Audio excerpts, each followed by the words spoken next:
Hello, good evening. Good evening, sir. I hope we are all doing good. Yes, sir. Okay, it's 7 o'clock, a little bit past 7 o'clock, and we want to give 5 minutes more for those who are joining. So just after 5 minutes, we are going to kickstart the lecture for this evening. So you can call your friends Okay. that the lecture is in session, have to be part. The number of people in class now is just too low. Just about 30 people. And we are talking about a class size of more than 500. Okay, so we are waiting for 5 minutes, then we start.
Okay, good evening once again. It's time, 7 minutes past 7.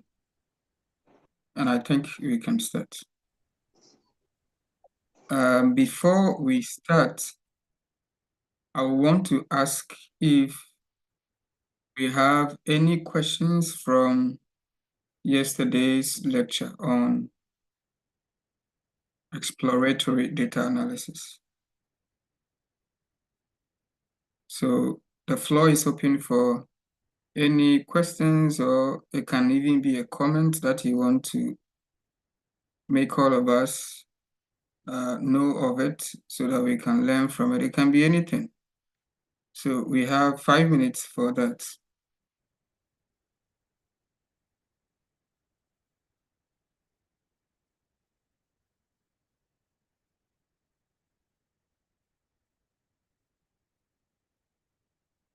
Any questions?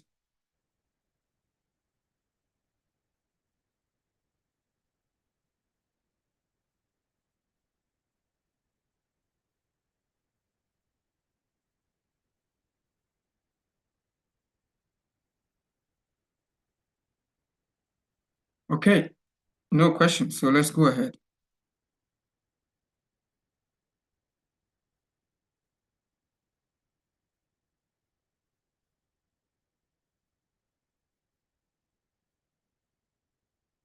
Can you see my screen, please?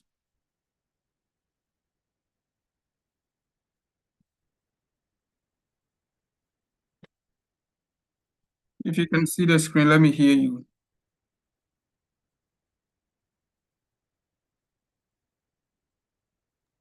So we can see. You can see or you can't see? I can see. We can see. I can Okay, see so now. you can see now. Okay, so I think it's the network. Yeah. Yesterday, we tried to look at the Please, we whole can business. hear you. You can't hear me, Yes, please. really? But how did you know you can't hear me? You can't hear me, and you said yes, So we please. can That hear means you. okay, thank you. We took ourselves through the business of exploratory data analysis. We did some fantastic stuff, including familiarizing ourselves with the loading of the data sets and checking the data set for the number of columns, number of rows, and also checking a few other things. And then we also checked for missing values, and then we learned about the various ways to deal with missing values. And then we dealt with the missing values.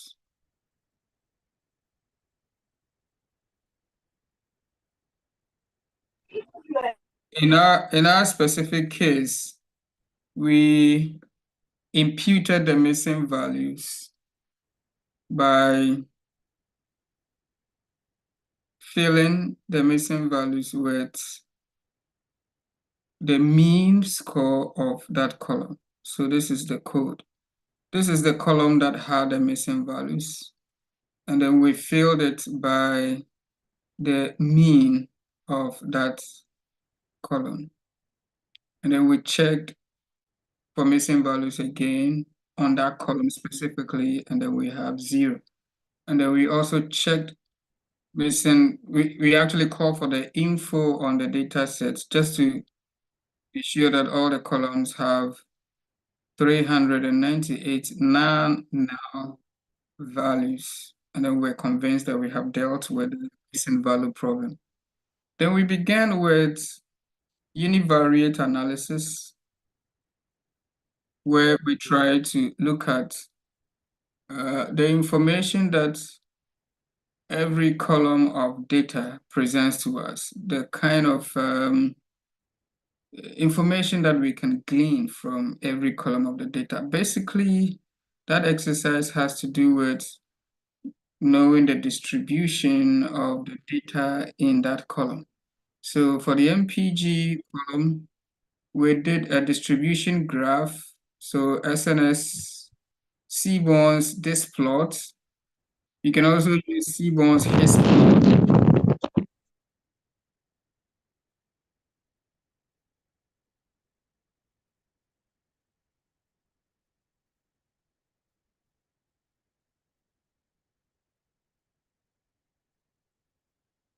We can also use Seaborn's his plot for histogram plot. And then we also use another distribution plot called Violin plot that you can find in Seaborn. So it will kind of, it looks like a balloon, more like a violin, okay, because of this thing in between. And it tries to, it swells up where we have most of the data concentrating. So if you look at this axis, we have these values 10, 20, 30, 40, 50. So where you see the swell, so we see this bag, this belly, okay? That is around the values of, let's say, from 12 up to, if we think it should be here or here, 12 up to about 30. So you see that, okay, this is where most of the values for MPG, USA cars MPG, they are concentrated. The MPG values are concentrated within this region. Then this region, a few of the cars also have higher MPGs, but most of them are around this place.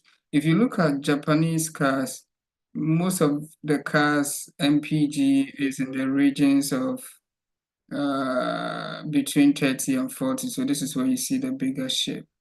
And you can see where this guy is also pregnant around, let's say between 20 and let's say 35. This is where this is where this guy is also pregnant. So that tells you about the concentration of the data, and that's the distribution of the data. Very informative.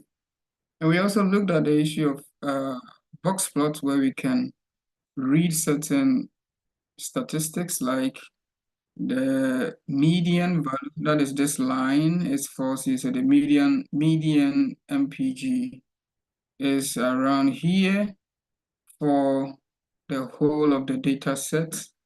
And then we have the maximum MPG around 45, minimum around 9, 10. And then you have this interquartile range, lower quartile, upper quartile. And then we have this dots that go above the maximum signifies outliers. Outliers simply means some values within the data set which is so big, which is so wide, so huge. This plot will flag it. So there's a value here which is so huge. It's not characteristic of the rest of the data that we can find in the data set. So it will show it here as an outlier. And we also said we can, if you look at the full data distribution for the MPG, we have 3 categories of cars: USA cars, Japan cars, Europe cars. This is for the whole data set. So we can do this, pass this hue argument, not hue argument, we can pass this Y argument to the origin, and then it will show the box plot for the various cars within the same data set, which is very, very good. Okay. And then we also looked at the issue of multivariate analysis. Basically, we looked at correlation matrix. Correlation matrix is here for all the numerical values. And then for proper visualization, or to give it some aesthetic touch, we can pass the correlation matrix into Seaborn's heat map. And this is what you see. So we can study this heat map a little bit because what we are about to do has something to do with this one. Okay.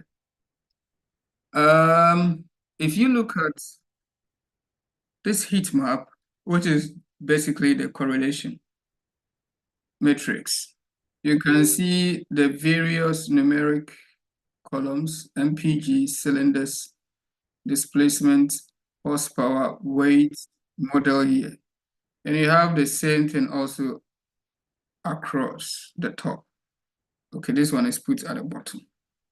So where you see this and this meeting, that's the correlation coefficient between this and this. Between MPG and weight, this is it. Between MPG and horsepower, this is it. And it's giving you the correlation coefficient score.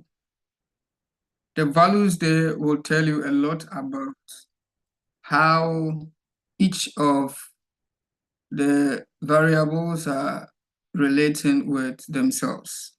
Okay, so let's see. If you right now our motive is to predict the fuel efficiency, which is measured by the MPG. Predict the fuel efficiency or the fuel consumption of the car based on these dimensions of the car, these characteristics of the car, like the number of cylinders of the car, the displacement of the car, the horsepower, the weight, the model year. The question we are asking is, do these features of the car, cylinders, displacement, horsepower, weight,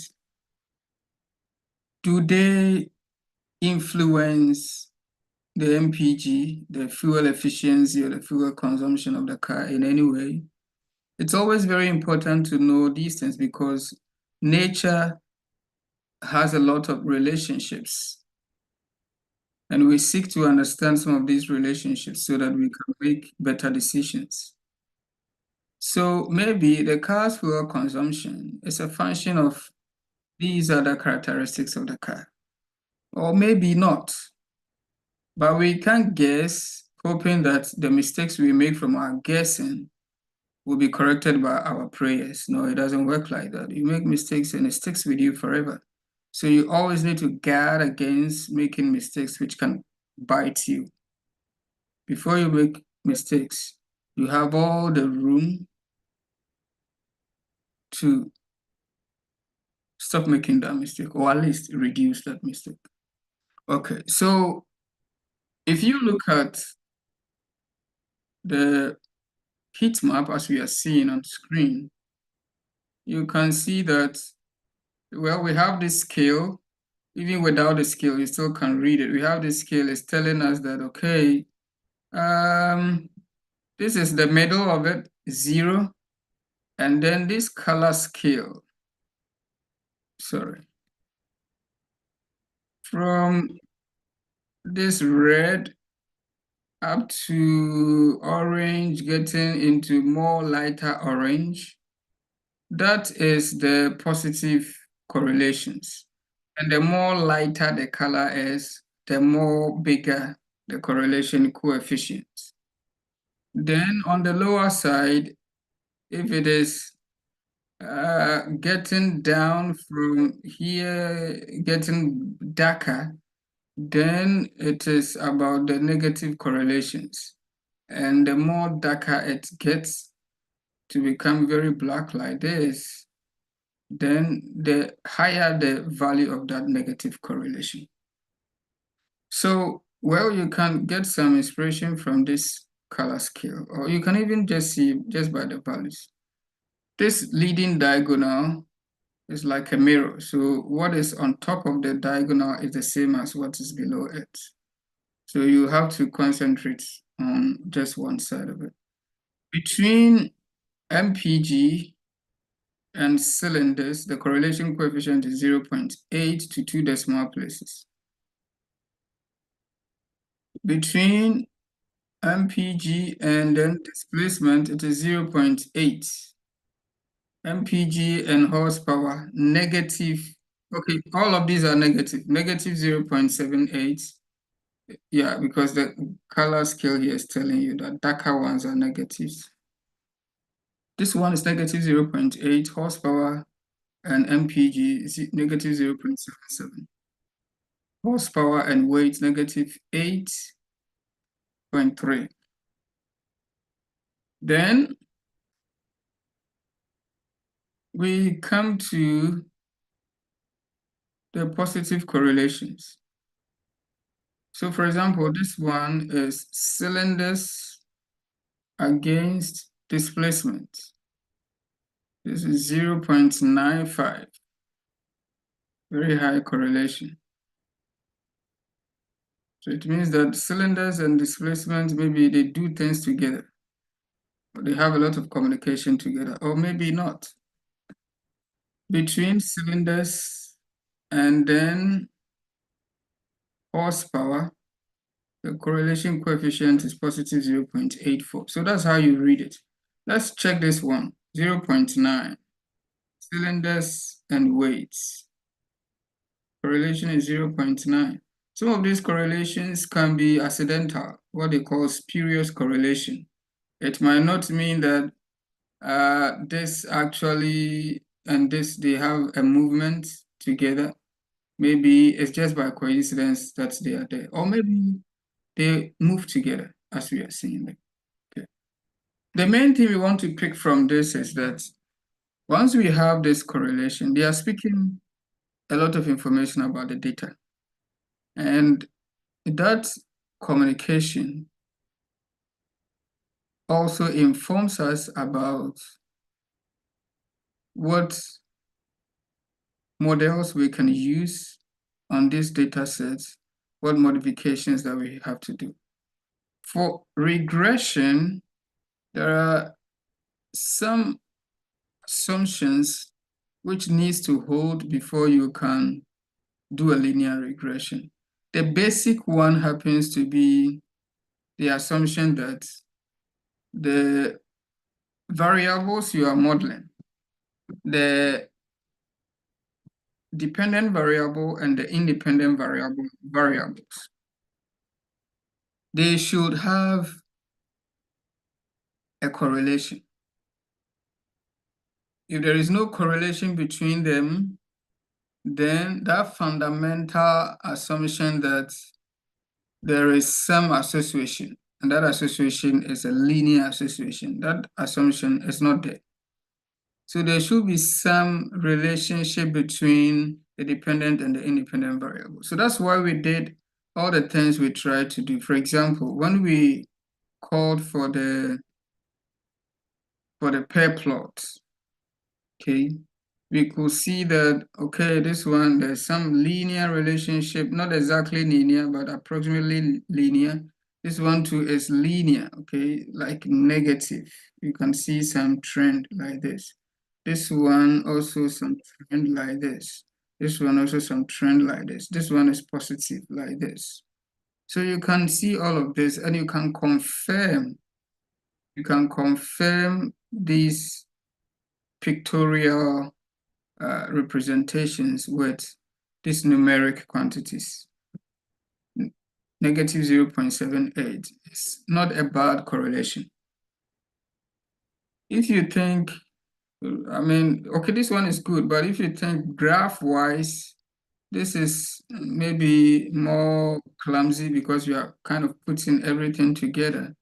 You can decide to call for correlation, scatter plots between the dependent variable and specific independent variables so that you can see them one after the other. For example, we can choose to do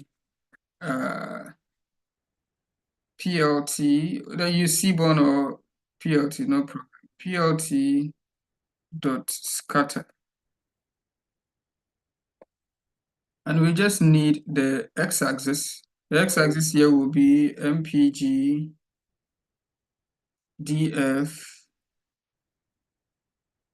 That's the whole data frame, and I'm interested in a column of it. The column is, let's say,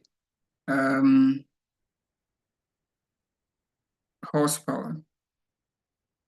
It can be just anything. I'm just using horsepower as an example to show that you can call for this correlation separately instead of using the pair plot to do it, which will pull everything together.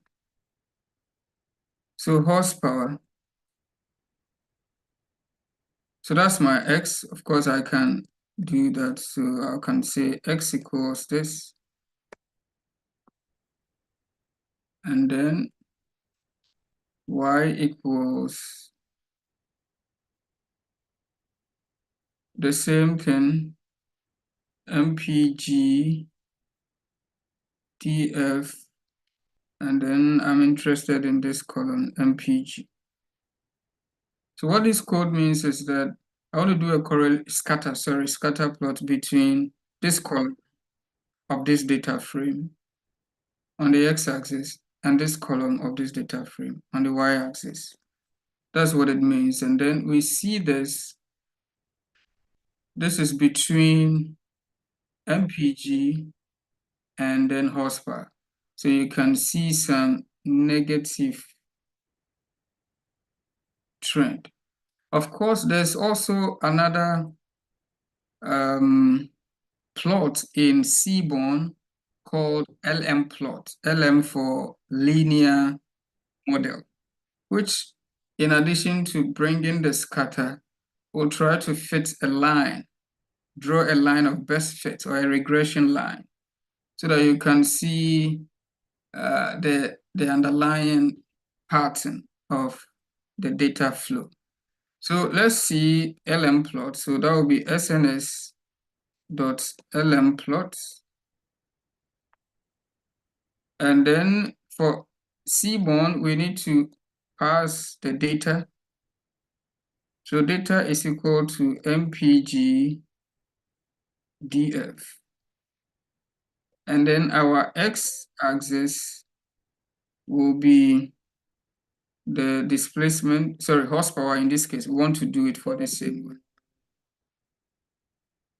So that is horsepower. And then our y is MPG.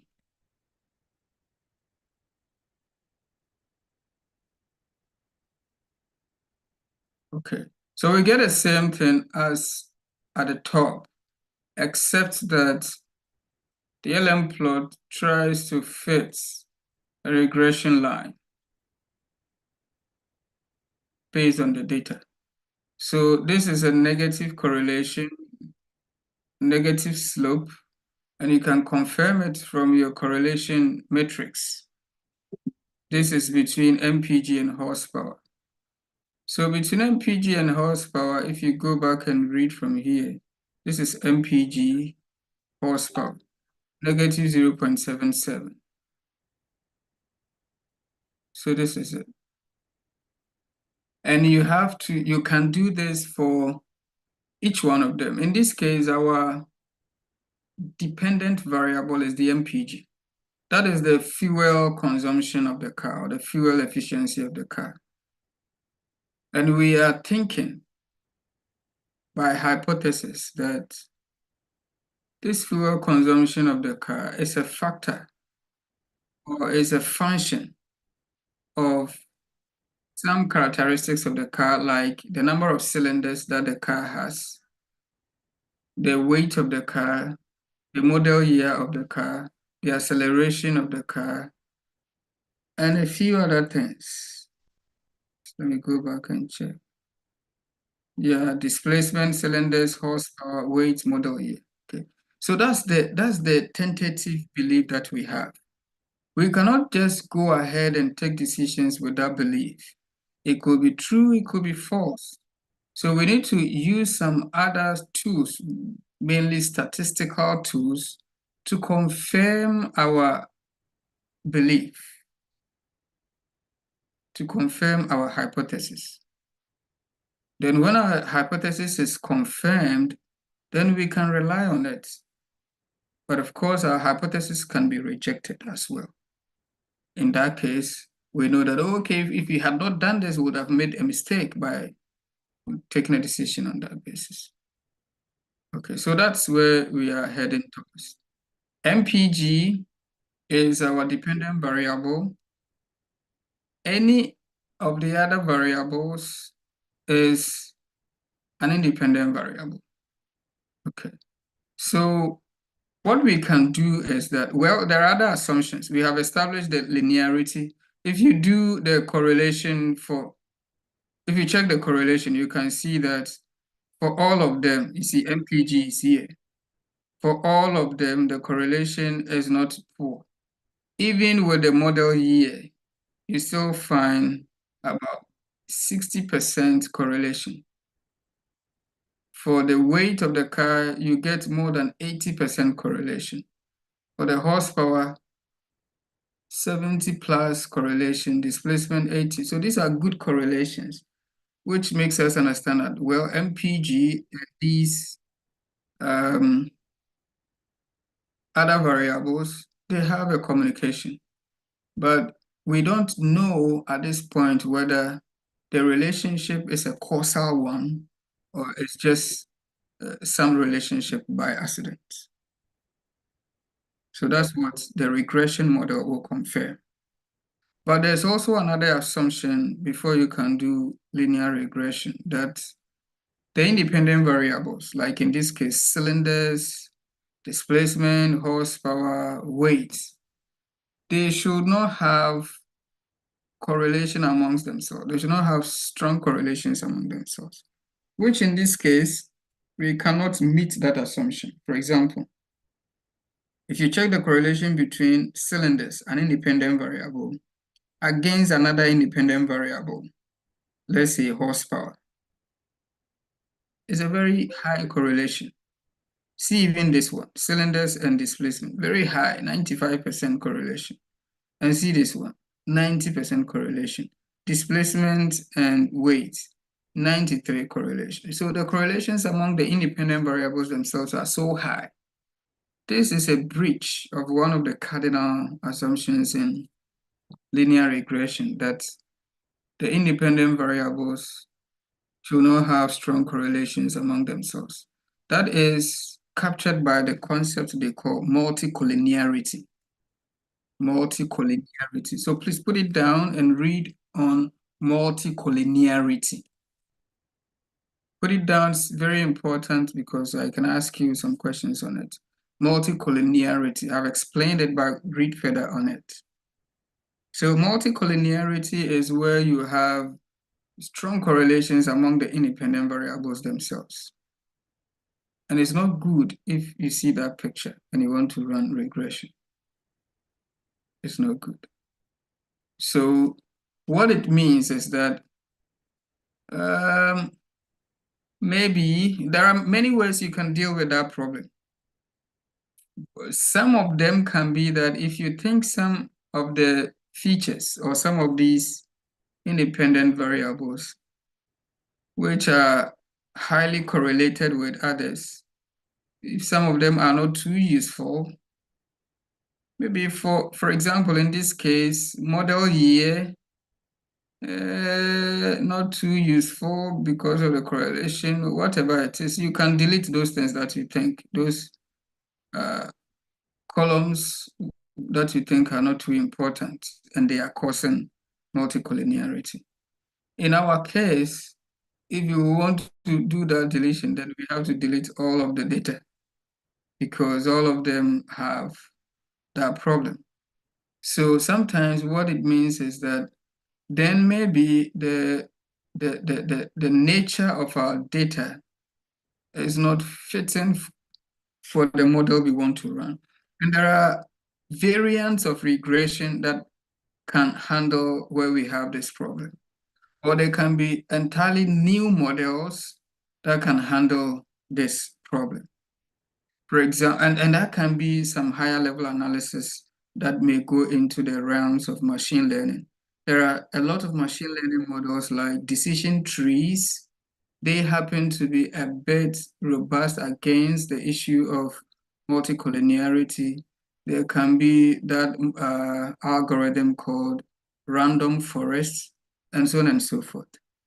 What we want to do this evening is actually to demonstrate how we do predictions using regression. So we are going to ignore the breach of that assumption of multicollinearity as if it does not exist, so that we can go ahead and run the regression and get the output and study how that output can help us make better decisions. But you need to be aware of that assumption, multicollinearity assumption, which you have to check to be sure that your data conforms to all of the rules. So what we are going to do is that we are going to take it step by step. We are first going to do simple linear regression step by step. We have 1, 2, 3, 4, 5 numeric features, independent variables. So we want to do a regression between the dependent variable and each of the independent variable. And we'll try to study something from that thing. And then we will, at the end of everything, do multiple linear regression where we put all the variables in there and see the picture that the predictive model tells us about how cylinders, displacement, horsepower, weight, model year, how it actually influences the MPG, and how we can use that information to predict a car's fuel efficiency when we know its cylinders, its displacement, its horsepower, and then weight. That's what we want to do. So let's do it one after the other.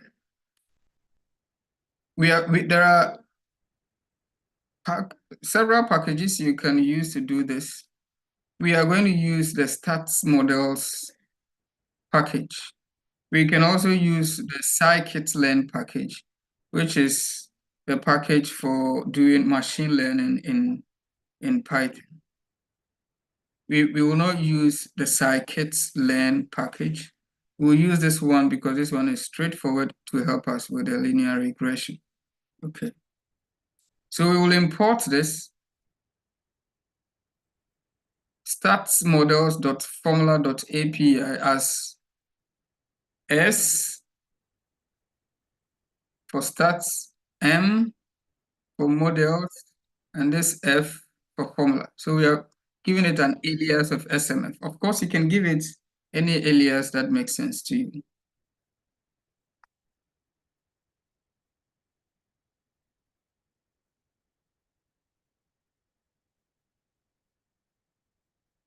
Okay. So with that importation done, we want to build models for the dependent variable MPG and each of the independent variables. This is how we do it in stats models. Stats models imported at SMF. There is a certain function inside the SMF package which can help us do regression. It's called OLS. Okay, so let's give our model a name. Let's call it cylinder model, because we are going to build it separately for each one of them. So when I name it like that, it will help us to know that, oh, okay, this is the model for this independent variable, and so on and so forth. So cylinder model. What this one means is that we want to do a predictive model between MPG and only cylinders. What we want to do is that we want to see the causal relationship between MPG and the cylinders of the car. Only the two. Later, we want to see all of them together. So this is the name of the model, and then we call SMF. Inside SMF, there is OLS, so SMF.OLS. And the OLS function takes these arguments, the regression formula, and then the data. So I could have done the formula before. Let's break it. That is always better. So let me do the formula. The regression formula is passed as a string. So formula equals, my dependent variable comes first, and that is the MPG. Then you use this tilde sign, which is MPG connected to the independent variable. If you like, MPG equals the independent variables, but that's how we do it. So in this case, the independent variable we are picking is the cylinders. Okay, so that's the simple formula. So once I have captured the formula in this variable, then I can come here and say, because the OLS function takes formula, it takes these arguments. There's an argument called formula.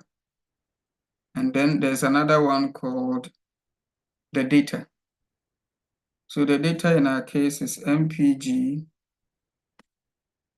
df.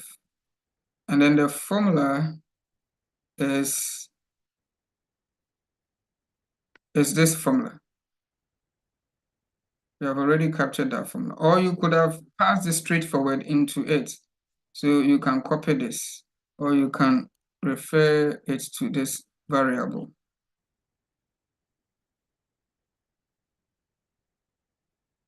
Okay, so when we do this, we are almost done, but we can add this dot fits. What this one is doing is that it's going to fit our data, this one, to the model. The fitting of the data to the model simply means that the model is going to fit a line of best fit to the data, and that is the prediction line.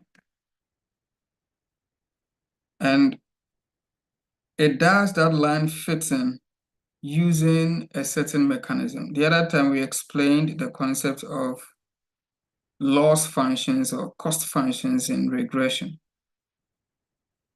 I'll re-emphasize it. So dot fit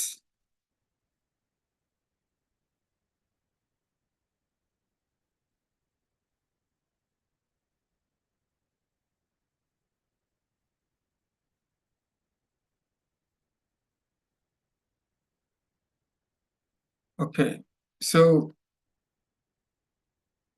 then we get the model fitted. For now, we can't see anything.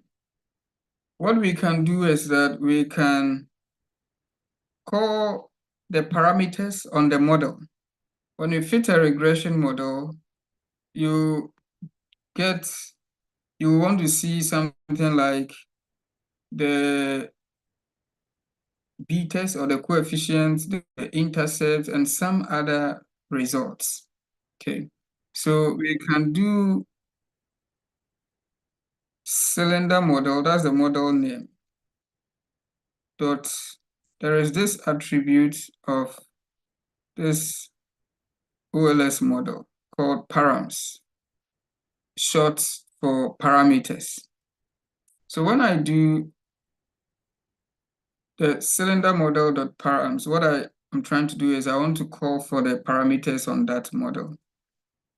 And then we can see, okay, the intercept is 42, approximately 43. And then the coefficient of the cylinder's independent variable is negative 3.56 something. Okay. That tells you that, okay, the causal relationship between the cylinders and the MPG is negative. So it looks like the higher the cylinders, or the more the cylinders, then the lower the MPG, and vice versa. The lower or the few the cylinders, then the higher the MPG. So that's the meaning of the negative sign. Sometimes the best way to see these statistics is to call for the model summary. So we can do cell model dot summary. So this summary function, sorry, is actually a method. So we'll actually bring the summary, the full summary on the regression that we have done. Some of the information there will not be too useful for us, and others are very useful. For example, we know that dependent variable is MPG, and the other one is the independent variable. But we have R squared of this, adjusted R squared of this. What the R squared is telling us is the amount of the variations in the MPG. The variations in the MPG column that is explained only by cylinders. It is 60%. That's what it means. Which means the cylinders variable or data is very, very much important for the MPG. It's a good driver of the MPG. A whole 60% of variations in the MPG. MPG can be MPG or fuel consumption, whether it will be high or it will be small. Those fluctuations, high, small. The cylinders account for 60% of those variations. In other words, if you want to be more basic in our explanation, we can say that the MPG, sorry, the cylinders of the car can cause the fuel consumption to be high or to be low by about 60%. Very, very basic. I just want to be that basic. Can cause the MPG to be high or low by 60%. And we know the relationship to be negative. So it means that if we add one cylinder to the car, let's say the car has, let's say, one cylinder. And that one cylinder is giving us a given fuel consumption. If we add another one to it, that given fuel consumption is going to reduce by 60%. In other words, let's say the car has 4 cylinders. And that 4 cylinders is associated with a given fuel consumption. If we remove one cylinder, that means now the cylinders are small. Then, or they are few. Then our fuel consumption is going to increase by 60%. It has a negative relationship. That's what this one is telling us.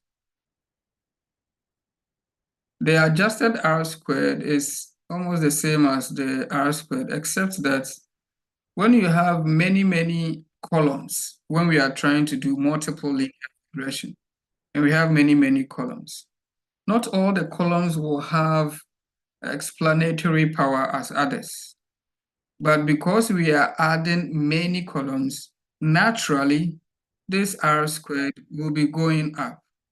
So the adjusted R squared has a mechanism of checking, actually punishing the extra features or extra columns we are adding, which do not add so much information to the modeling. It actually tries to shrink them. So this is like, if you like, a more adjusted R squared, adjusted for any problem of overfitting. So usually you will read the adjusted R squared instead of the R squared. But in this case that we have just one feature, one independent variable, it doesn't really matter. And of course, they are approximately the same. Okay, so that's this from this table.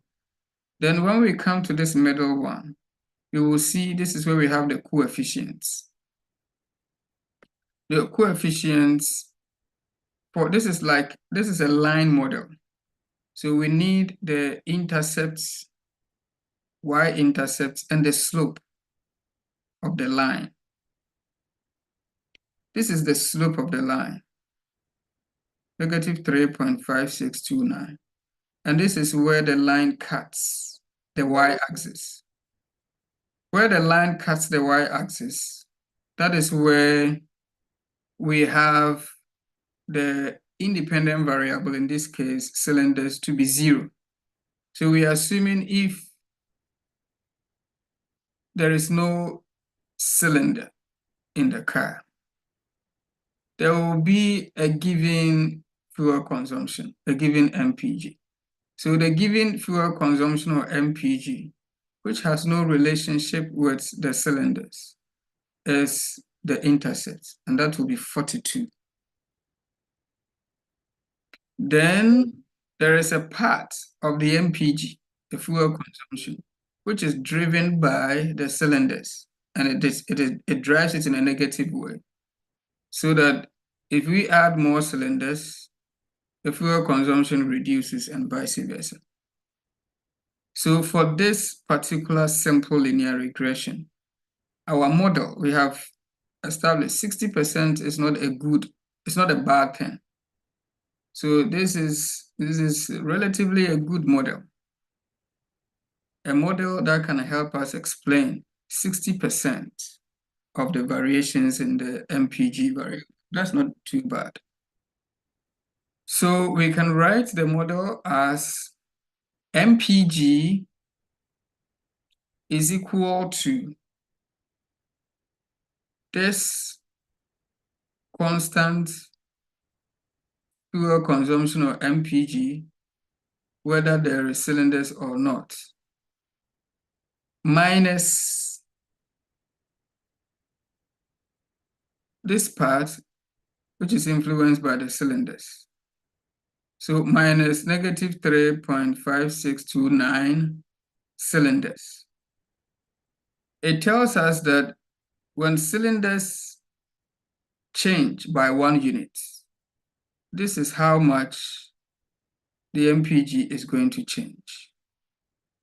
MPG is going to change about 4 times, so let's say 3.6 times. So when we add 1 cylinder to the car,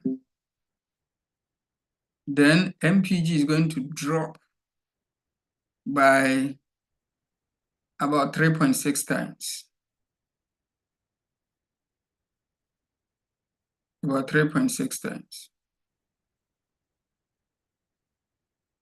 And vice versa. So you can do this for each of the independent variables. So now let's do, okay, so after the coefficient, this is standard error. Your statistics will throw more light on this standard error. And then you have T statistic, or T score here. And you also have P value. And this is the confidence interval. All of these things have a way they explain the model's power. Let's talk about the p-value. Your statistics teacher should talk to you about the confidence interval here. 0.025, 0.975. How you can use the confidence interval to explain your model. What the confidence interval will explain can be explained from the p-value. So let me talk about the p-value. The p-value is like this value we are seeing, this coefficient, 42.9 something for the intercept, and the negative 3.56 something for the coefficient of the cylinders. The p-value is helping us to gauge whether these values are really not different than zero. They are really zero. We are just seeing a number, but it's approximately zero. Or these numbers are not zero. They really represent what we are seeing. So this probability is like, if you like, let me just speak it in a layperson's tone. The probability that this number is zero. And we have some cutoff. If the probability that this number is zero is too high, if that probability is high, then we can say it is zero. If the probability that this number is zero is very low, so let's say probability falls between, let's speak it in percentage. If the probability that this number is zero is, let's say, 100%, then that means this is zero. Forget about whether it is written zero or not. But if the probability that this number is zero, the probability is zero, then it means there is no probability that it is zero. So it means it is not zero. Okay. So now what you are seeing here is that this probability is zero. The probability that this is zero. So this is not zero. And here too, the probability that this number is zero is also zero. It means this is not zero. So that's what it means. But we also have a cutoff. We say that, okay, high probability means more than 5%. If the probability here is more than 5%, is 5% or more, then that probability is high. And therefore, the number we are seeing here is zero. Here, if the probability here is, let's say, 0.6, which is more than 5%. So above 5% means it's a high probability. So if it is 0.6, then it means that the probability is high. The probability that this is zero is high, and therefore this is zero. When we say this is zero, what it means is that this number we are seeing is not significant. It is as useless as zero. It is as nothing as zero is. That's what it means. So if you see this, the probability that this number is zero. So this is not zero. It means this is a significant number, and it represents what we are seeing. This one, to the probability that this is zero, is also zero. So this is also not zero. It represents a significant number. And when it is significant, then it means that this variable, cylinders, is very important to help us explain the variations in our fuel efficiency in cars. So that's for one. You can do it for each one of them. Let's do one more for just any one other variable. So let's do it for the last one, model year. So let me call it year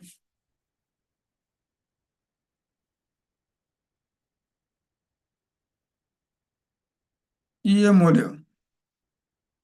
And it's going to be smf.ols.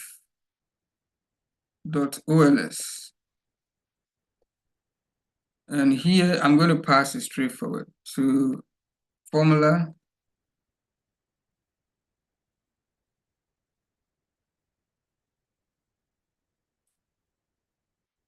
equals MPG, and this tilde sign, then model year.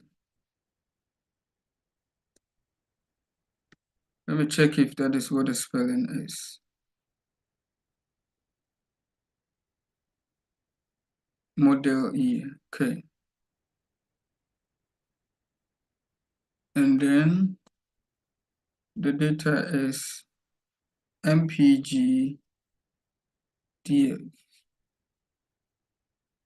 Let's have this piece that fits.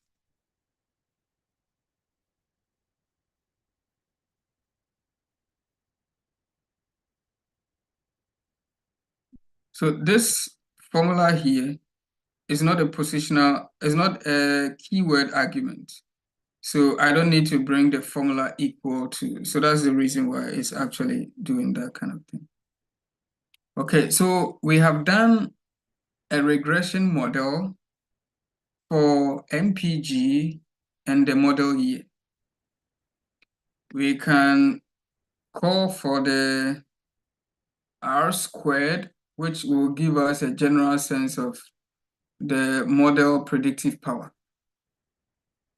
So let me call for it. Before calling for the summary, we can call for these specific parameters or statistics separately. So I can do year model dot R squared. Yeah. Okay. So this is the R squared, about 33% or maximum 34%. So it's telling us that the total variations in the MPG that we have in the data, the model year can explain about 34% of it. So this is not as, the model year is not as powerful as the cylinders, which was 60% or more. This one is just doing about 34%. But overall, 34% is not too bad. So we can call for the summary so that we can see everything together. So year model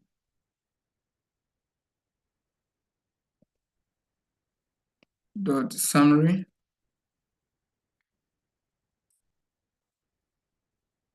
and then we see that, yeah, the adjusted R square is about 34%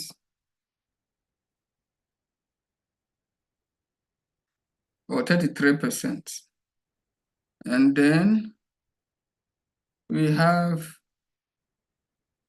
this as the intercept. The intercept is not too meaningful. Negative 69.55. Not all the times that you have the intercept to be meaningful. And then we have the coefficient to be 1.2244. Well, our p-value is saying that these are all significant values. But the point is, this one means that if our model year changes by just 1 year, then it is going to increase our MPG or fuel consumption about 1.2 times. So this is not too big value, but the p-value is saying it's significant. Sometimes when we are doing it variable by variable, you can see it to be significant. But the point is that the world does not work in this isolated sense, isolated manner. As if when we have cylinders, it's only cylinders, there is no year model happening, no. So at the end of the day, we will put all of them together, and that's how the real world manifests itself. And now see when everything is playing out together, which is which and which is not. Okay, so for now, This is what this one is speaking to us. So that is how you do simple linear regression. But this simple linear regression is not practical. In real life, there is no business which is doing simple linear regression. So your classroom learning should not be reduced to simple linear regression with few data points demonstrated on the blackboard, and then the lecturer is done and then you are done. When you learn like that, there's nothing you can do with that knowledge in the real world. And what that will also mean is that you might not get a job, except where you get a political job. So that's one of the problems that we have in our country, because our learning is not really targeting any problem solving. What we do in classroom doesn't really solve problems. So no employer will actually engage you because you can't solve the problem. Now let's do the multiple linear regression, where we want to put all the variables together, because that's what the real world is like. And now we want to see how all the variables combined is helping us to explain the variations in the fuel consumption, and which of these variables is more important and which one is not probably important, so that we can even forget about it in the modeling. Okay, so let's do it. So as usual, we can, because it's going to be a long formula, because you're now going to lump all the independent variables together. This is where it's mostly makes sense for you to do the formula as a separate variable like this one. So we are going to do MPG tilde, and then we have cylinders plus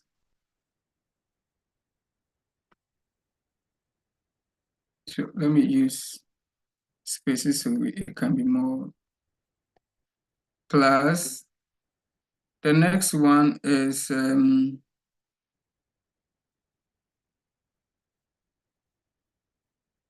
displacement and horsepower and weight. So displacement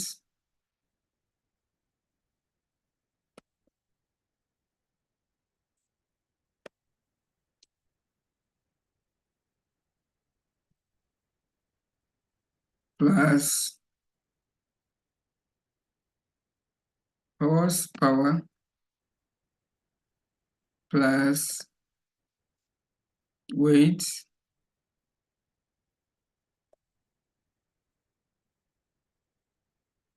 plus model year.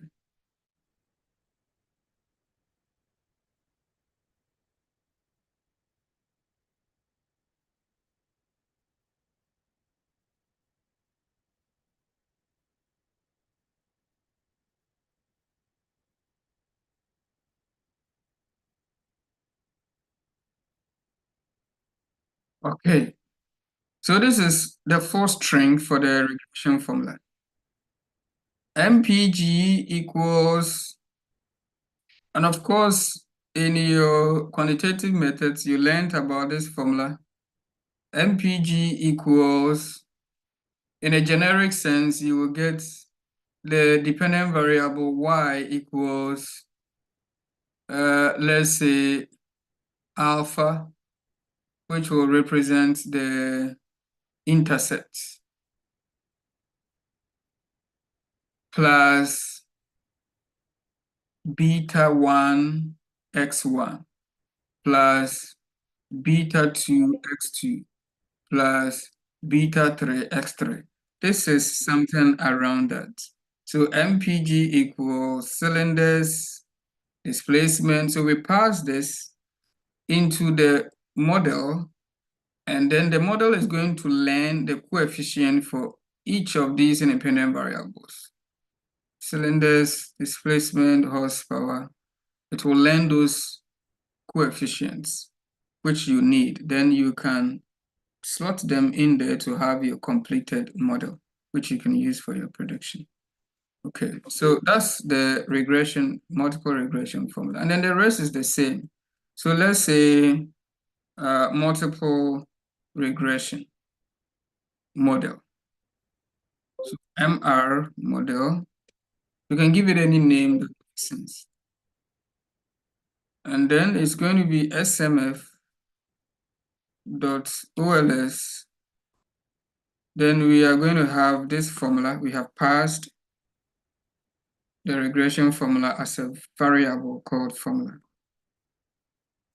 Okay, and then we have MPGDF. Let's fit this model. And then we are going to have it like this. Then we can do multiple regression model dot params for the parameters.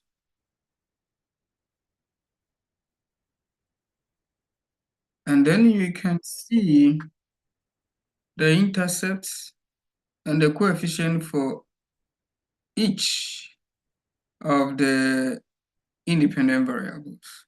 So cylinders now has this coefficient, displacement, horsepower, weight. Now let's see the model here. It has reduced from 1.22 something to 0 point something. So when everything is playing together, the effect is different from when you are looking at it one after the other. Now let's call for the model summary. Multiple regression model dot summary. Now let's straight go here to the coefficients. So cylinders is still negative, but negative 0.2665. And let's check the p-value. P-value says 0.42, which is more than 5%. This is 40%. 40% probability. And we said that the threshold is 5%. If the probability is more than 5%, then that probability is high. And therefore, if there's a higher probability that this number is 0, then this number is 0.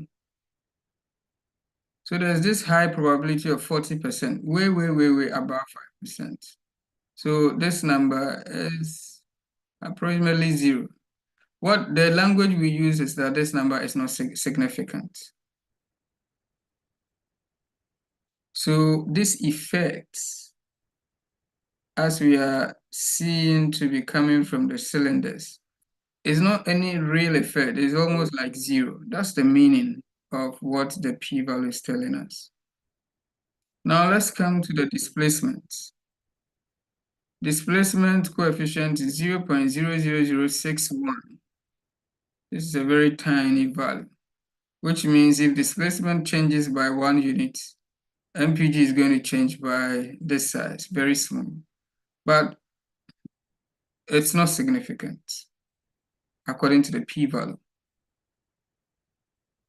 40% probability that this is 0. That's a high probability, so this can be taken to be 0, not significant. Now let's come to horsepower. Horsepower is negative 0.0051.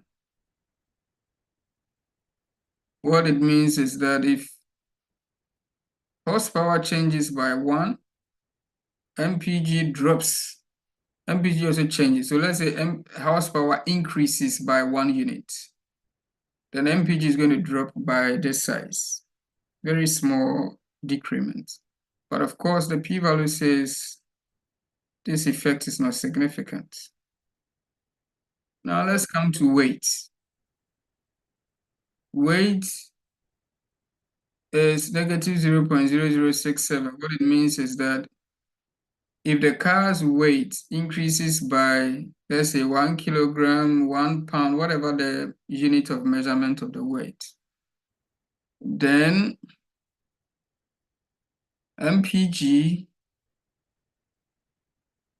is going to change by 0.0067, but the relationship is negative. So when weight increases, MPG is going to drop. When weight decreases, when weight increases, yes, higher weight, lower MPG. So that's the meaning from this statistic. And of course, this is significant. The probability that this number is 0 is a very small probability. In fact, it is 0. And therefore, this is not 0. The model year, 0.7541 positive, which means that if the model year increases by one year, MPG will increase by this. If model year decreases by 1, MPG will also decrease by this. So the model year moves in the same direction as the MPG, the fuel consumption. And it makes even common sense. If the car is old, then that means it will have more years. Something like that. I'm just trying to explain it from a basic angle. Then older cars,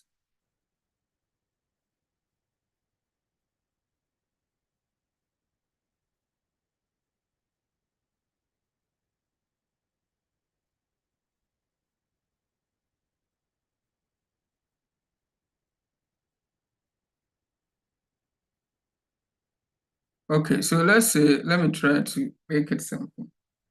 Let's say the model year is 2000. And that is giving us a certain number of MPG.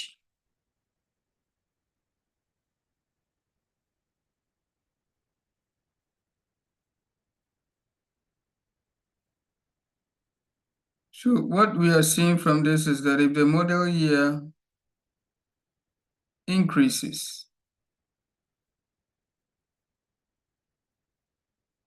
I don't seem to get it by common sense. If the model year increases to, let's say, 2001, then from this statistic, it means that the MPG is also going to increase by 0.7, blah, blah, blah.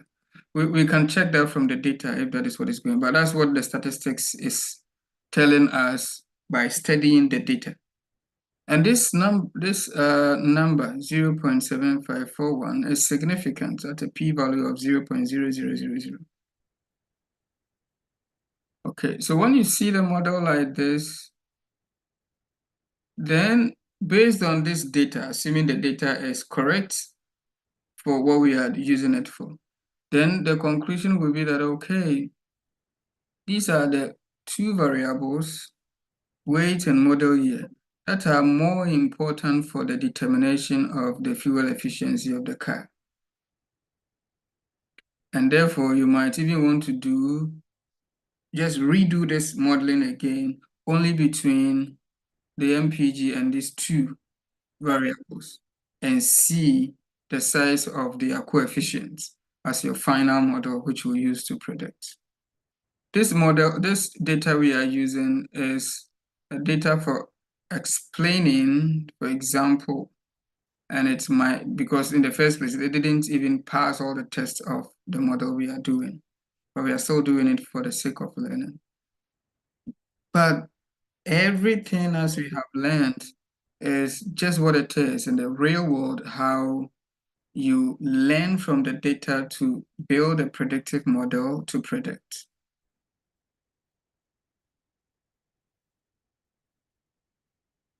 Okay, so this, our MR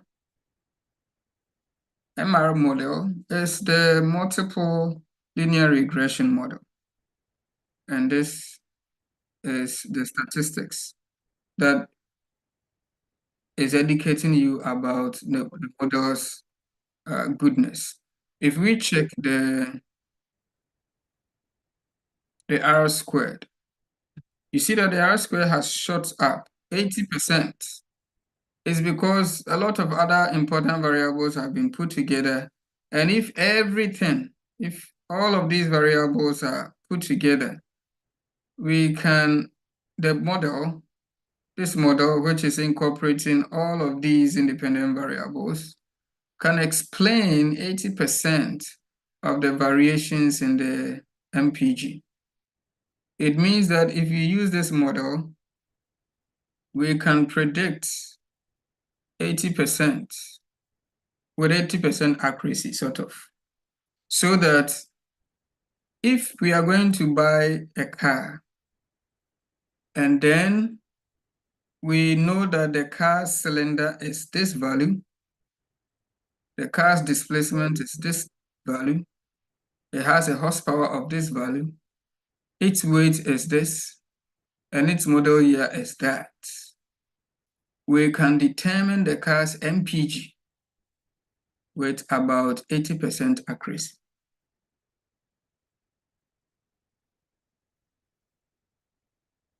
And that's not going to be a bad thing.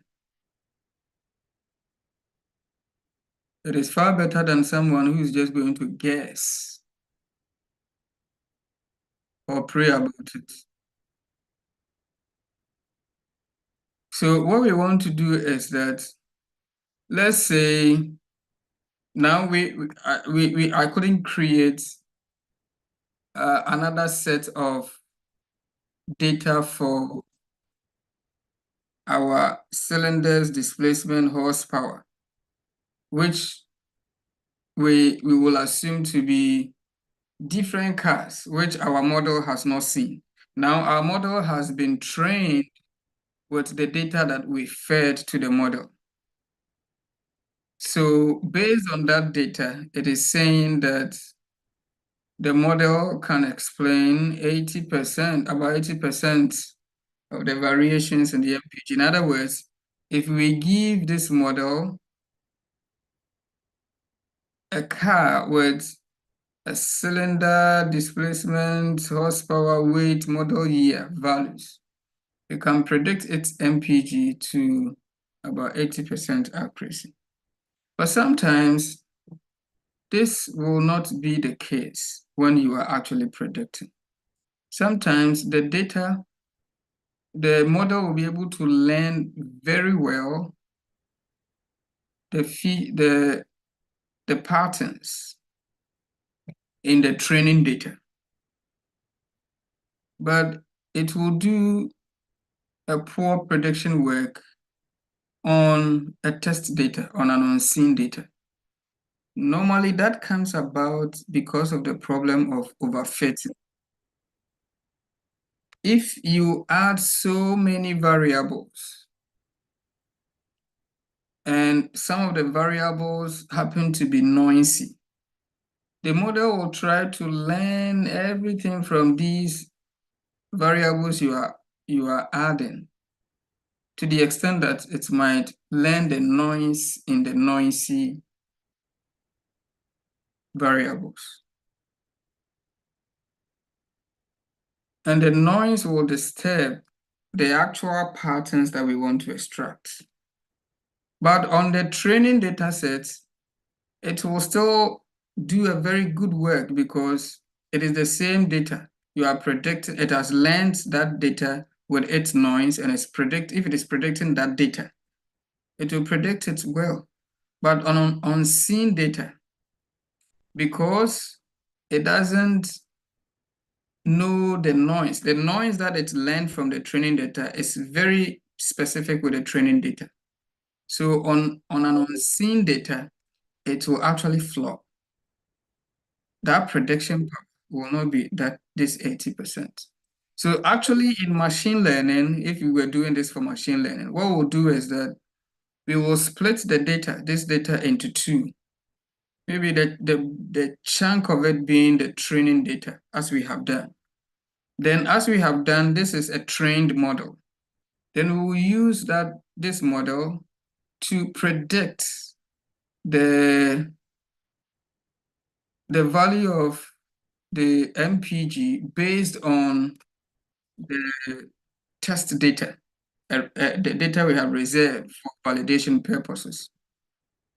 And when it is able to do good on the test or the validation data set, then we can be confident that when we apply it generally, it can do a good job. That's what we do in machine learning.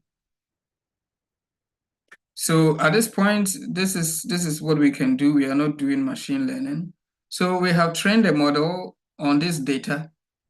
The learning is saying, okay, 80% plus of the variations in the dependent variable, this model can explain. So let's see. I'm going to do something. We are just trying to predict on the same independent variable. So I'm going to say X. I'm going to extract the independent variables, and then we will predict on that independent variables, and then see the values that the model will bring out to be the MPG values. And then we will compare it with the actual MPG. And then we will see the model's fitness.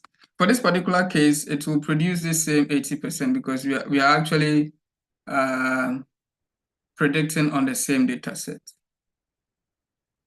So let me say X is equal to MPG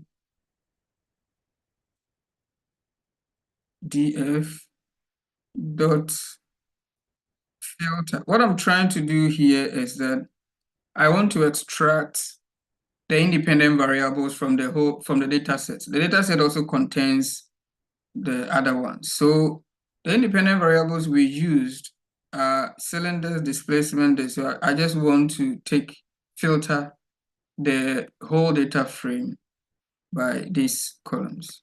So I have cylinders. The next one is displacement, horsepower, weight.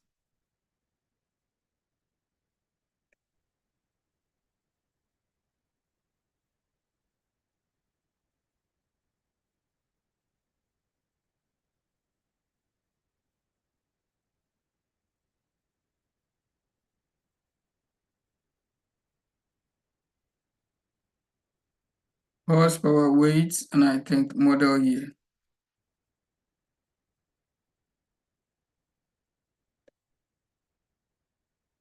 Okay, so when I extract this, these are the independent variables.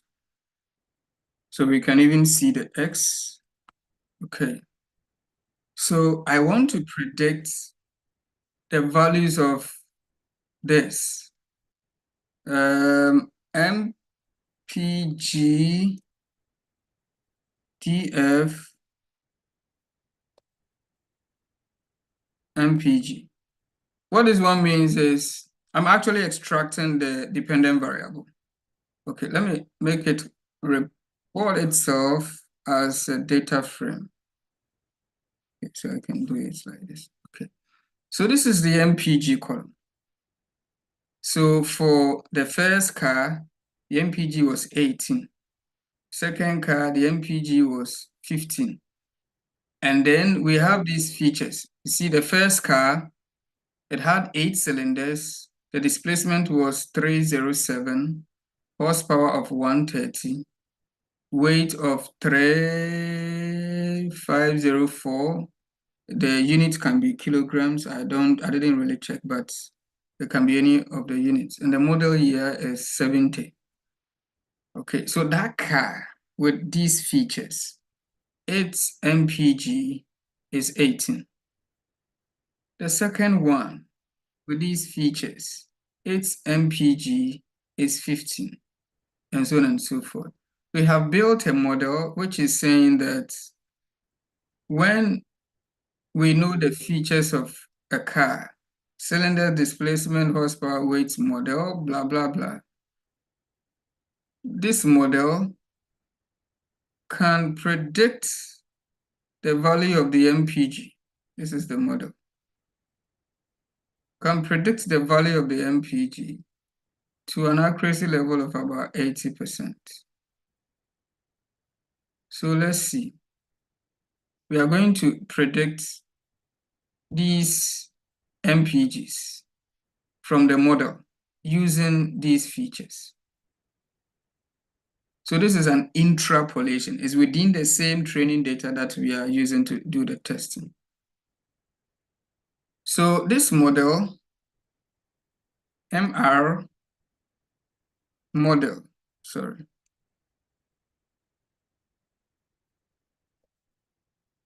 It has a function, or it has a method called predict. It has a method called predict. So when I'm going to create a new column in the MPG DF data frame. And I'm going to call that column predicted MPG. So that when we finish, I can just bring the two columns, MPG and the predicted MPG, side by side, and we can study how close. So what I'm going to do is MPG DF. Then this new column, I'm going to call it predicted MPG. And then the values are going to be the model that we did, MR model dot predict. That model has a function called predict. And it should predict on the X, the independent variables. I extracted all of them into this variable called X. Okay, so the prediction is done and the values are generated under the column called predicted MPG. So now let's do this. Let's do MPG DF, and I'm going to call those two columns. Predicted MPG and then MPG.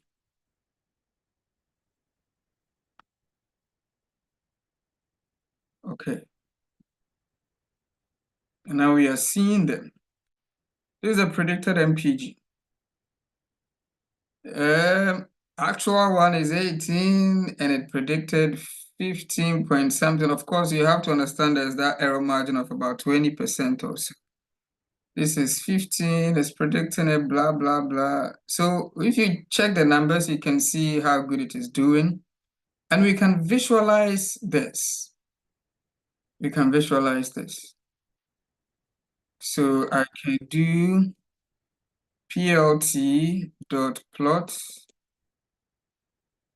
and then mpg df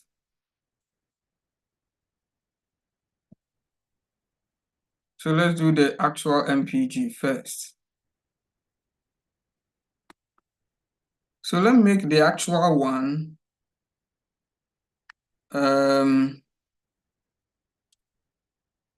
color. Okay, I'll give you the default color. So let's run it. So this is it. So this is the series for the actual MPG. And now let's do on the same canvas, on the same figure. So let's superimpose it. Another plot, but this time around for the predicted one. So that it will kind of fit all of them together and we'll see where the margins, the error margins are. plt.plot,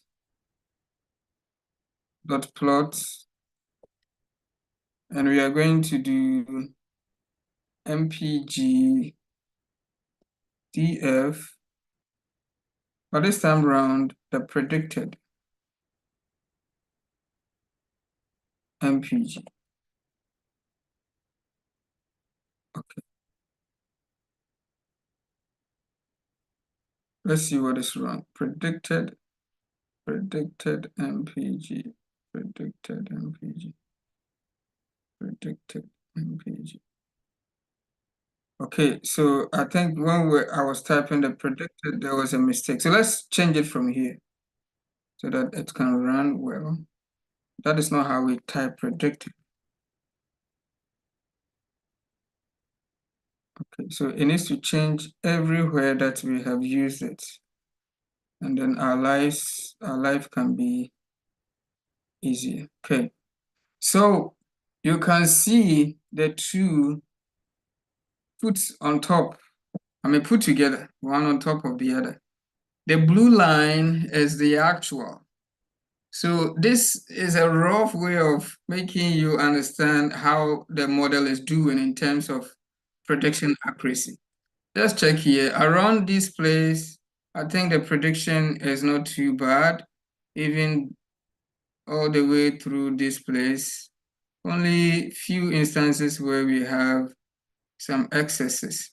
But if you check here, especially here, you can see a very wide margin between the predicted and the actual, not too good. And here, the whole of this region, you can also see something like that.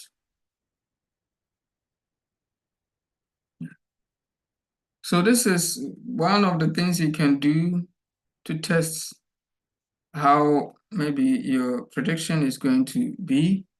But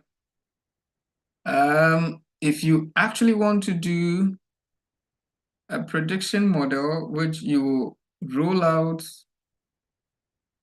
to do real world prediction, then you will need to do it machine learning way, where we have a training data set, we have a testing data set, and sometimes we can even have 3 sets of data.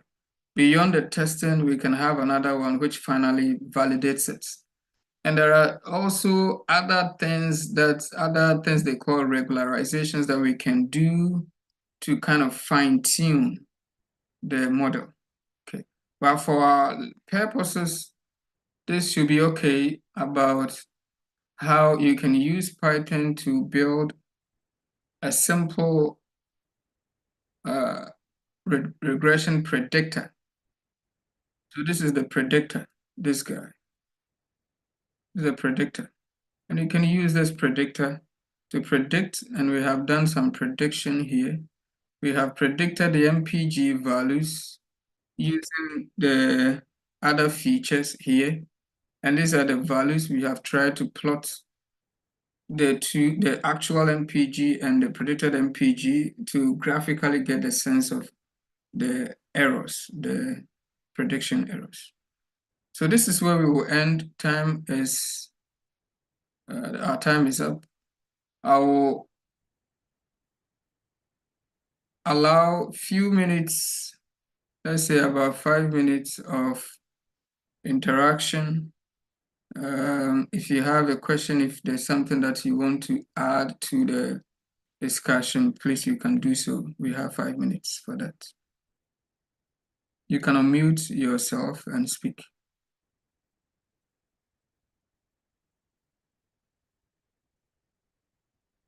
Any questions, please?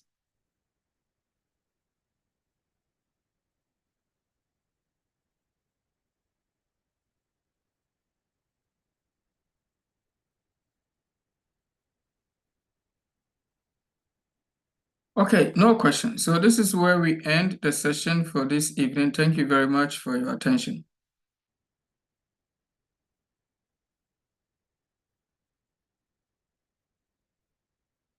Thank you, sir.